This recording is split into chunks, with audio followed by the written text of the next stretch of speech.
తిట్టడం సారీ చెప్పడం నీకు అలవాటేగా. ఈసారి మాత్రం సారీ చెప్పడానికి రాలేదు అంజలి.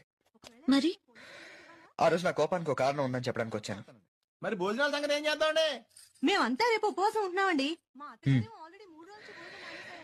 ఈ విషయం గురించి తర్వాత మాట్లాడుకుందాం అంజలి. ఇప్పుడు టైం లేదా? ఓపిక లేదు. పొద్దునుంచి ఫుడ్ లేదు, బండిలో పెట్రోల్ లేదు, జేబులో డబ్బు లేదు. పరిస్థితి ఏం బాలేదు. నువ్వు ఒక 1000 ఉంటే అడ్జస్ట్ చేస్తే నీకు హైదరాబాద్ వెళ్ళగానే ఇచ్చేస్తాను. ప్రామిస్. నా కోసం ఇంత కష్టపడి అన్నవరం వస్తే నీ ప్రేమని డబ్బుతో వెలకట్టమంటావా రిషి? చూకేస్తే నవ్వే ఓపిక కూడా లేదు.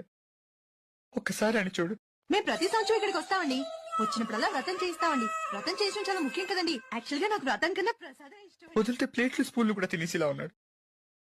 ప్లీజ్. Good night. ఉత్తి గుడ్ నైటేనా? డబ్బులు ఇచ్చానుగా. నిన్నెవడు బాగు చేయలేడా?